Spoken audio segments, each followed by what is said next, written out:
Hello dear students, my name is doctor Yohit Gupta. आज की इस वीडियो में we will study about the Stern गार्लिच experiment. Actually this experiment was performed in the year 1921 and इसके लिए Stern and Gerlach को Nobel prize मिला in the year 1943।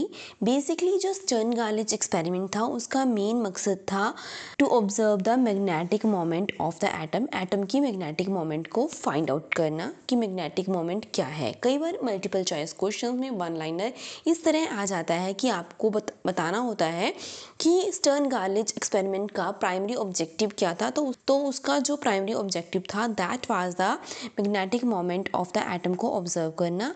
लेकिन after the experiment जो कंक्लूजन्स हमें मिले that was the space quantization and the electron spin existence conformation.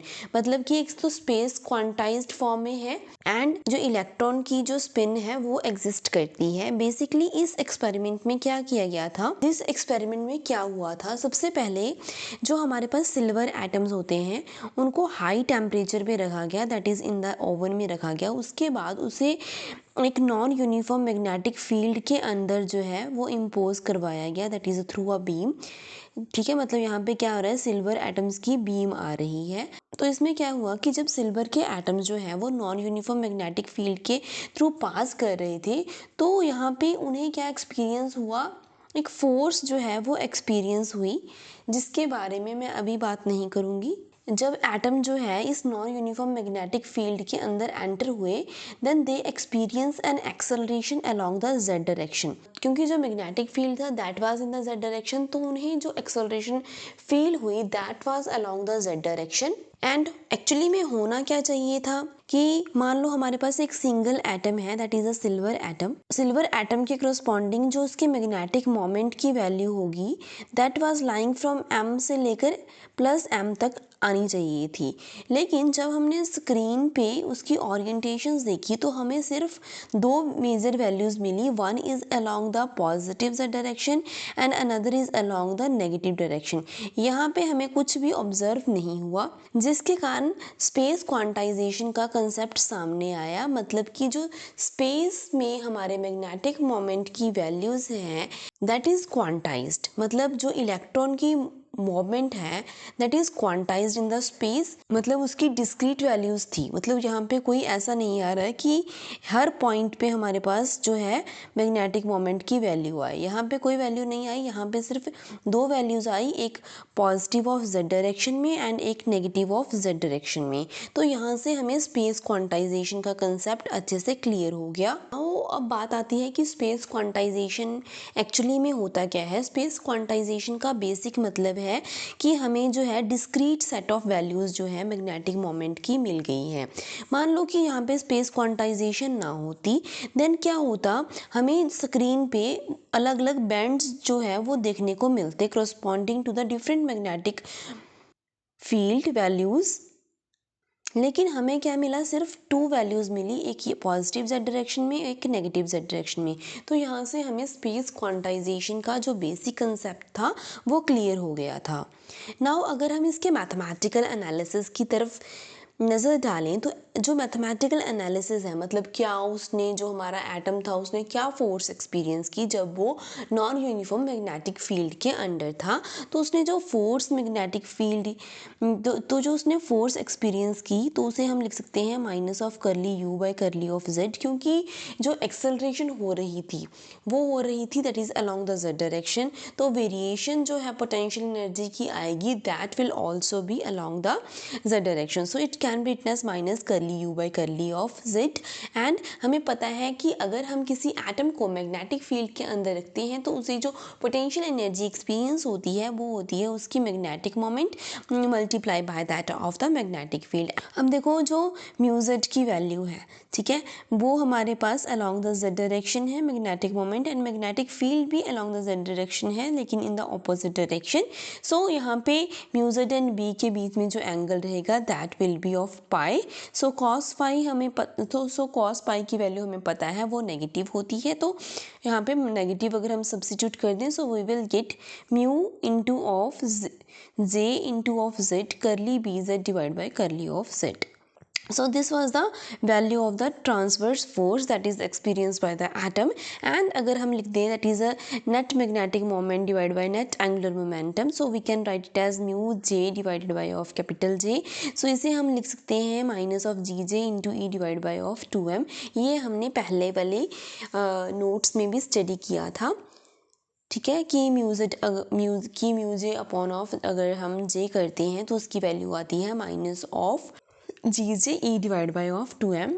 And अगर हम म्यू जे जेड को लिखना हो so it can be written as minus of ji J E divide by of 2m into of J Z. तो हम इसकी value को यहाँ पे सब्सटीट्यूट कर सकते हैं. एंड जे जेड क्या होता है, that is equal to M J into of H cross. तो इसकी वैल्यूज़ को हमने यहाँ पे सब्सटीट्यूट कर दिया and we will get the value of the magnetic moment that is minus of ji J E divide by of 2m and h cross को हमने लिख दिया h divide by 2 pi, so it will become h divide by 4 pi into of M G. And इसे हम लिख सकते हैं EH divide by 4 pi m को लिख सकते हैं mu B which is known as a Bohr magneton. So it can be written as minus of ji J into of mu B into of M G. And M G की क्या होगी, हमारे पास दो values होंगी, एक होगी minus जे से लेकर प्लस जे तक लाई करेगी, मतलब इसकी जो वैल्यूज़ होंगी that will B 2j plus और 1 वैल्यूज़.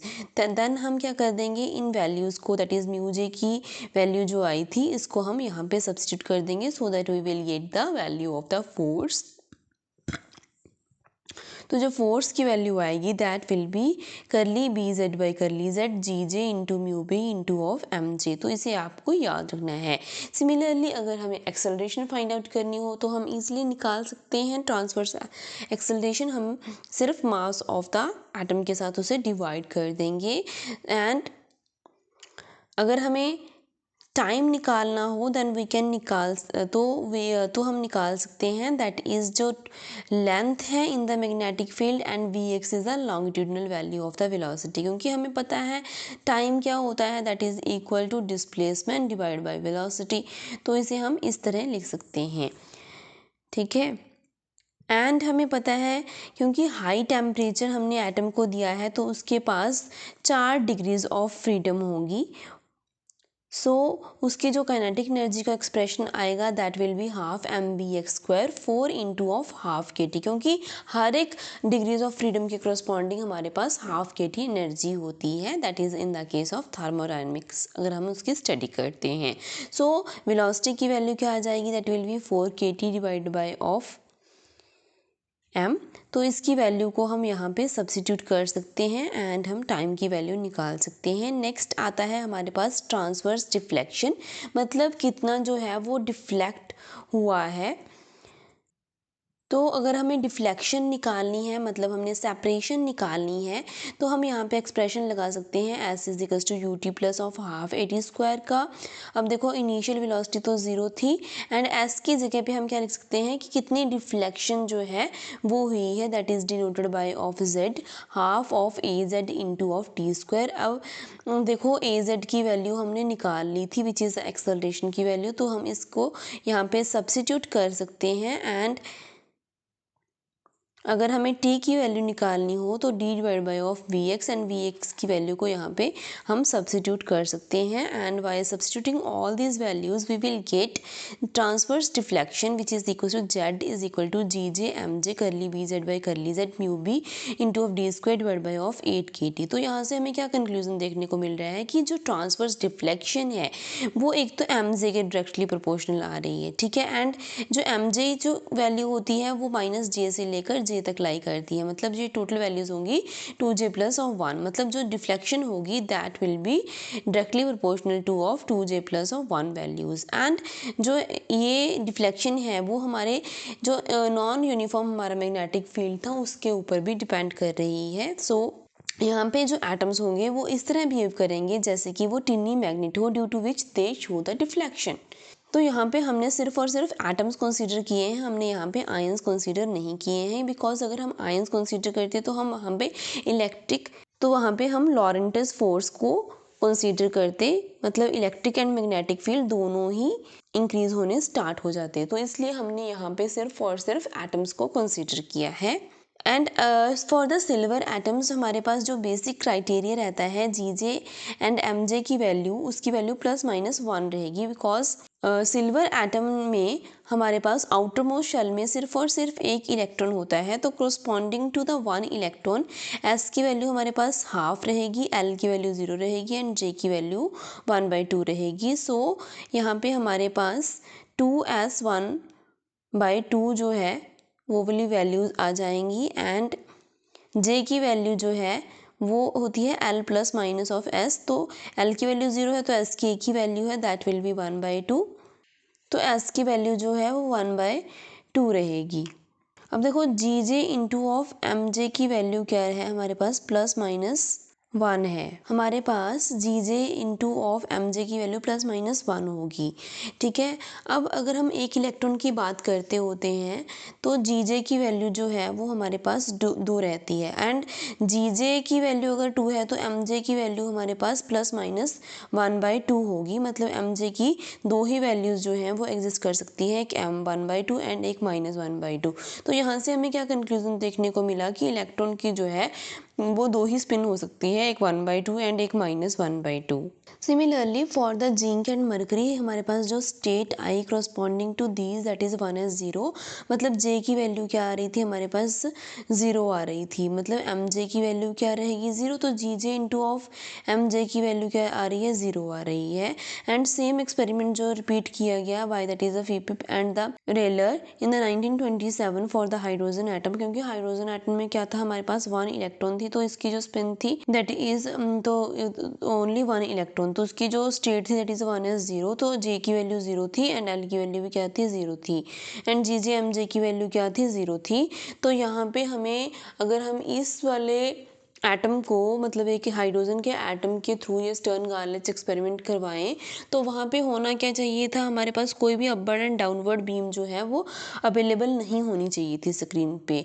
लेकिन होता क्या है जब इस तरह के एटम को हम बीम पे इम्पोज करते हैं thereby passing through that of the non uniform magnetic field we observe that is a 2 beams are always observed, so this is only possible if we consider कि spin जो है electron की वो क्या रहेगी 1/2। तो यहाँ से कंसेप्ट जो है वो हमें देखने को मिला कि जी जे एम जे की वैल्यू क्या रहेगी हमेशा +-1 रहेगी। अगर हम एल की वैल्यू 0 कंसीडर कर लेते हैं तो एस की वैल्यू क्या रहेगी +-1/2, तो एस की वैल्यू क्या रहेगी 1/2 रहेगी या फिर -1/2 रहेगी।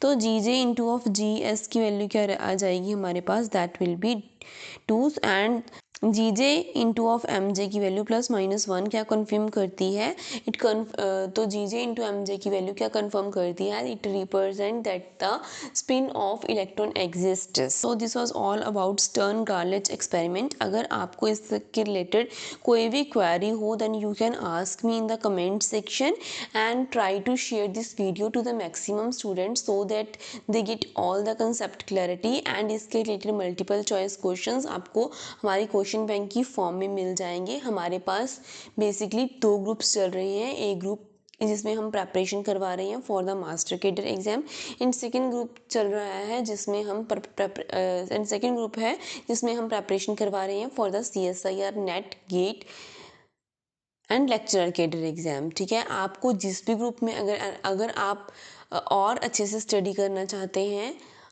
मतलब उसमें आपको टेस्ट सीरीज़ मिल जाएंगी, क्वेश्चन बैंक मिल जाएगा। ठीक है, एंड अगर आपको वो सारा मटेरियल भी चाहिए देन वो सारा हमारी अलग से टेलीग्राम का प्राइवेट ग्रुप है वहाँ पे अवेलेबल है। You can text me on the number that is 9501175867। मैं यहाँ पे लिख भी दे रही हूँ 9501175867। आप इस नंबर पे मुझे टेक्स्ट कर सकते हैं अगर आप इनमें से किसी भी कोर्स में एनरोल होना चाहते हैं। एंड मिलती हूँ ऐसी एक और इंटरेस्टिंग वीडियो के साथ। Till then good bye.